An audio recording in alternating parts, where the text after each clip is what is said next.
మహాభారతం సులభ శైలిలో శుక్రాచార్యులు, కచుడు, దేవయాని గురించి. శుక్రాచార్యుల వారి నుంచి ఎలాగైనా సంజీవని విద్యను సంగ్రహించుకోవాలని దేవతలందరూ నిర్ణయించుకున్నారు. ఆ మహాకార్య సాధన కోసం బృహస్పతి భగవానుని ముద్దుల కుమారుడైన కచుణ్ణి ప్రార్థించారు. కచుడు దేవతల శ్రేయస్సును కోరి శుక్రాచార్యుని ఆశ్రమానికి వెళ్ళాడు. ఆ ఆచార్యవర్యునికి వినయంగా నమస్కరించి నిల్చున్నాడు కచుడు. సౌందర్య తేజో విలాసుడై నవయవ్వన శోభలతో ప్రకాశిస్తున్న ఆ దేవగురు పుత్రుణ్ణి విస్మిత నేత్రాలతో విలోకించాడు శుక్రుడు. నాయనా, ఎవరు నువ్వు? మారసుకుమారయైన నీ సుందర శరీరాన్ని కష్టపరుస్తూ ఇక్కడికి ఎందుకు వచ్చావు? నీ వినయం నాకు చాలా ముచ్చటను కలిగిస్తోంది. నీకు ఏం కావాలో చెప్పు అని లాలనగా అడిగాడు ఆ శుక్రాచార్యుడు. మహాత్మా, నేను బృహస్పతి భగవానుల కుమారుణ్ణి. నా పేరు కచుడు.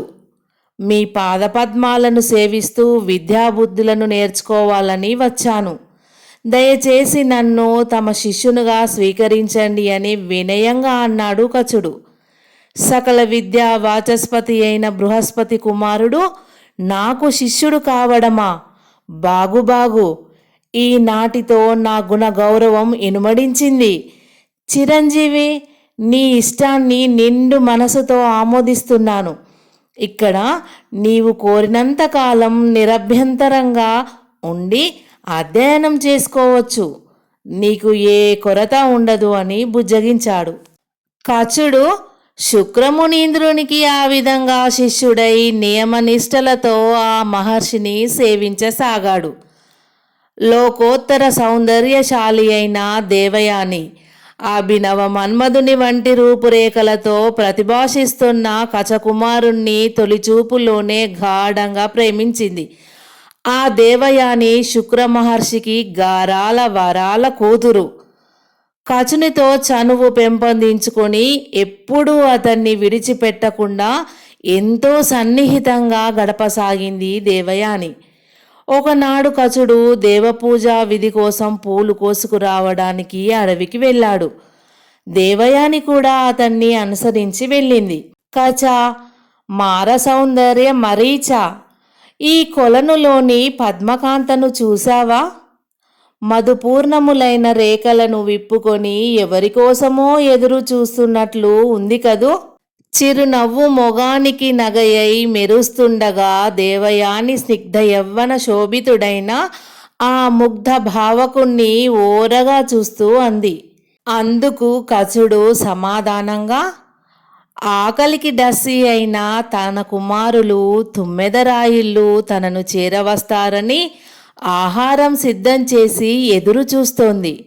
నిర్వికార స్వరంతో సమాధానం ఇచ్చాడు కచుడు. అత్యంత యుక్తిగా ఇచ్చిన ఆ సమాధానాలన్నీ అమాయకత్వంగా భావించి దేవయాని ముసిముసి నవ్వులు నవ్వుకుంది. యువకమూర్తి, ఆ చిలుకను చూడు. ఎర్రగా పండిన బింబఫలాన్ని ఎంత మైమరుపుతో ఆస్వాదిస్తూ ఉందో.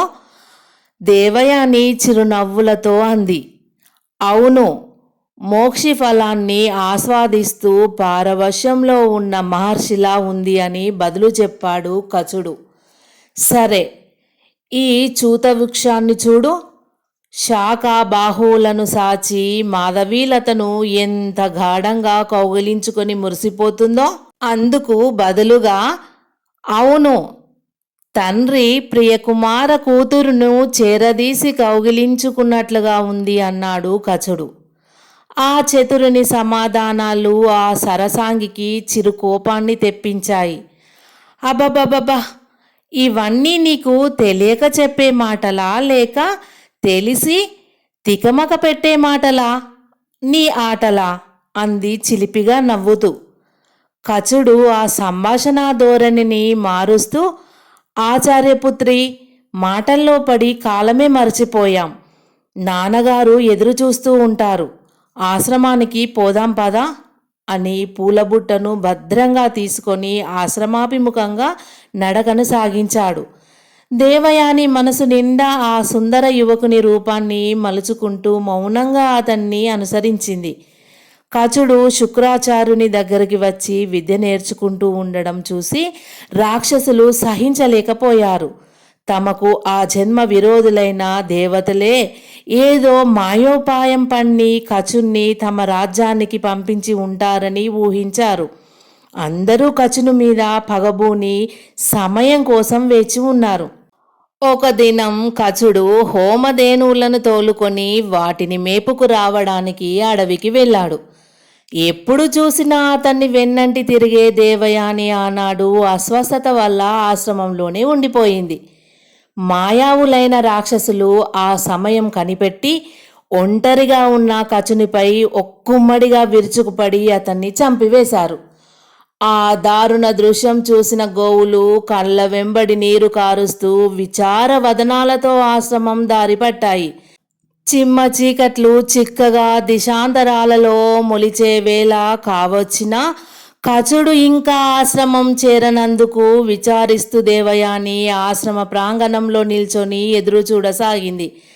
క్రమంగా చీకట్లు బలిసి కాటుక పూసిన లోకమంతటిని గాఢంగా ఆవరించుకోసాగాయి. కచుడు రాలేదు. మరికొంచెం సేపటికి కన్నీటి వరదలై ఉన్న ముఖాలతో పాలకుడు లేకుండా వచ్చిన గోవులను చూడగానే కచునికి ఏదో ఆపద కలిగి ఉంటుందని భావించి దేవయాని గోలున ఏడుస్తూ తండ్రి దగ్గరికి పరుగు పరుగున వెళ్ళింది. అమ్మా, ఎన్నడూ లేని నీకీ దుఃఖం ఎందుకు తల్లి? నీ కంట తడి చూసి నేను బ్రతకగలనా? ఏడుపు మాని నీకు బాధ కలిగించిన కారణం చెప్పమ్మా అని గోముగా అడిగాడు శుక్రాచార్యుడు. నాన్న, ఇంత చీకటి పడినా కచుడు తిరిగి రాలేదు. అతడు మేపడానికి తీసుకుపోయిన గోవులు కన్నీరు కారుస్తూ తిరిగి వచ్చాయి. కచునికి ఏదైనా కీడు జరిగిందేమోనని భయంగా ఉంది అంది దేవయాని విషదాపూరితంగా తడబడుతున్న గద్గద స్వరంతో. శుక్రమునీంద్రుడు వెంటనే దివ్య దృష్టిని సారించాడు. దురితాత్ములైన రక్కసులు చేసిన దురాగతం ఆయనకు అవగతమైంది. నీ అనుమానం నిజమే తల్లి. కచుని ప్రాణాలకే కీడు జరిగింది అన్నాడు శుక్రుడు విచారంతో. ఆ మాటలు వినగానే కరవాలంతో నరకబడిన కదలీ తరువులా దేవయాని కన్నీరు మిన్నీరుగా ఏడుస్తూ తండ్రి పాదాల మీద పడిపోయింది. శుక్రాచార్యుడు ఆ యువతిని ఓదార్చి, దుఃఖించకు తల్లి, మృత సంజీవిని మహావిద్యను ప్రేరేపిస్తున్నాను. కచుడు పునరుజ్జీవితుడై తిరిగి వస్తాడు అని మంత్రపఠనం చేశాడు. మరికొంచెం సేపటికి సంజీవని మంత్ర ప్రభావంతో ప్రాణం పోసుకొని కచుడు ఆశ్రమానికి వచ్చాడు. అతన్ని చూసి దేవయాని పొంగిపోయింది. శుక్రుడు సంతృప్తి చెందాడు. ఏ విధంగానైనా కచున్ని మళ్ళీ రూపుమాపాలని రాక్షసులు శత విధాల ప్రయత్నించసాగారు. వాళ్లకు మరొక అవకాశం లభించింది. ఒకనాడు కచుడు పూలు కోసుకు రావడం కోసం అడవికి వెళ్ళాడు. అప్పుడు రాక్షసులు అతన్ని చంపి కాల్చి బూడిద చేసి ఆ బూడిదను కల్లులో కలిపి శుక్రాచార్యుని చేతనే త్రాగించారు. ఎంతసేపటికి కచుడు ఆశ్రమం చేరకపోవడం వల్ల ఈసారి కూడా రాక్షసులు అతనికి అపకారం చేసి ఉంటారని భావించింది దేవయాని. ఏడుస్తూ తండ్రి దగ్గరికి వెళ్ళింది. నాన్న, కచుడు ఈ దినం కూడా ఏదో కష్టంలో చిక్కుకున్నట్లున్నాడు. దయచేసి అతని ఉనికిని తెలుసుకోండి నానా అని బ్రతిమిలాడుతూ దుఃఖ స్వరముతో అడిగింది శుక్రాచార్యుడిని. శుక్రుడు సురపానంలో మైమరచి ఉన్నాడు. తనేం మాట్లాడుతున్నాడో తనకే తెలియనంత కైపులో ఉండి కూతురుతో ఇలా అన్నాడు. ఊరుకో అమ్మా, నీ ప్రాణం మీదికి వచ్చినట్లు అలా వాపోతావేం? కచున్ని మళ్ళీ ఆ రాక్షసులే చంపి ఉంటారు. ఇంతకుముందు సంజీవని సిద్ధిని అనుభవించాడు కాబట్టి అతడు సద్గతిని పొందుతాడు. నువ్వు ఊరికే ఏడవకు తల్లి అని అన్నాడు. తండ్రి అలా విసుగుతో అనగానే దేవయాని దుఃఖం పెళ్ళుబికిపోయింది. అయ్యో తండ్రి, లోక పవిత్రుడైన అంగీరసుని మనవడు, దేవశ్రేష్ఠుడైన బృహస్పతి పుత్రుడు, విశేషించి మీకు ప్రియ శిష్యుడు అయినటువంటి కచుని విషయంలో ఎన్నడూ లేని కాఠిన్యం వహిస్తారా? దుర్మార్గులైన రాక్షసులు ఆ సుకుమారుణ్ణి క్రూర మరణం పాలు చేస్తే చూస్తూ సహిస్తారా అంది దీనంగా. కానీ శుక్రుడు కళ్ళు తాగిన కైపులో అటూ ఇటూ ఊగుతూ మౌనంగా ఉండిపోయాడు. నాన్న, కచుడు మళ్ళీ మన ఆశ్రమం చేరేంత వరకు నేను మంచినీళ్ళు కూడా ముట్టుకోను. అంతేకాదు, అతడు తిరిగి రాకపోతే నేను జీవించడం కూడా కల్లా అంది దేవయాని శోకోన్మాదంతో. కూతురు అన్న చివరి మాటతో శుక్రుడు ఉలిక్కిపడ్డాడు. కైపంతా దిగిపోయింది. కూతురును ఓదార్చాడు. తన దివ్య దృష్టిని సారించాడు. అమ్మా, 14 లోకాలలో ఎక్కడా కచుని జాడ కనిపించడం లేదు తల్లి అన్నాడు విచారిస్తూ. దేవయాని ఆశ్చర్యంతో తడికల్లెత్తి తండ్రిని చూసింది. లోకాలను కాదని ఎక్కడికి పోతాడు నాన్న, మీరు జాగ్రత్తగా పరిశీలించి చూడండి అంది. శుక్రుడు ఈసారి ప్రాణికోటుల శరీరాల్లోకి దివ్య దృష్టిని ప్రసరింపజేశాడు. తనకు కనిపించిన దృశ్యానికి చలించిపోయాడు. కచుడు బూడిదయ్యి తను సేవించిన మద్యంలో కలిసి తన కడుపులోనే ఉన్నాడు. కచునికి ఏర్పడిన ఆ దుస్థితికి ఆయన చాలా బాధపడ్డాడు. చీచి, ఈ మద్యాన్ని స్వీకరించి నేను ఎంత మందబుద్ధినైపోయానో.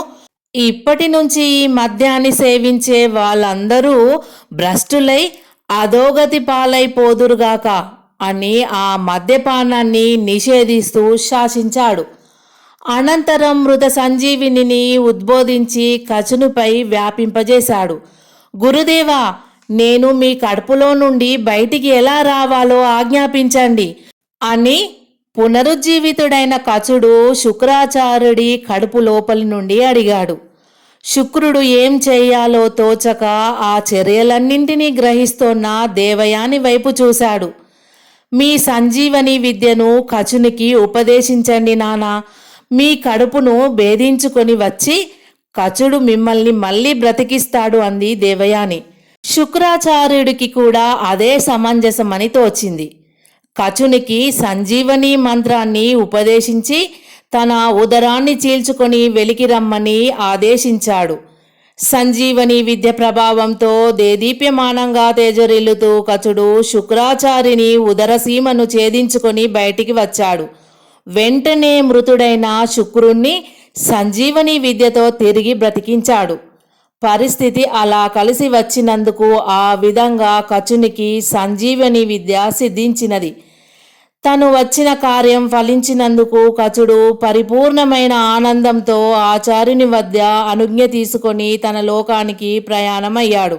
ఒంటిగా ఆ ఆశ్రమ ప్రాంతంలో ఒక ఇసుక తిన్న మీద కూర్చొని ఏదో తీవ్రంగా ఆలోచిస్తున్న దేవయాని వద్దకు వెళ్ళాడు. దేవయాని, నాకు సెలవు ఇస్తావా అని అడిగాడు కచుడు. దేవయాని విప్పారిన మొహంతో సంతృప్తిగా ఆ మన్మదాకారుణ్ణి చూస్తూ, ఆ శుభకార్యం చేయడానికి నా అనుమతి కావాలా కచా? నీ ఇష్టం వచ్చినట్లు ఇక్కడ విహరించు. మత్తుగా మాధుర్యవంతంగా సన్నగిల్లుతోన్న స్వరంతో అలా అని ఆ ఇసుక తిన్న మీద వయ్యారంగా పడుకుంది.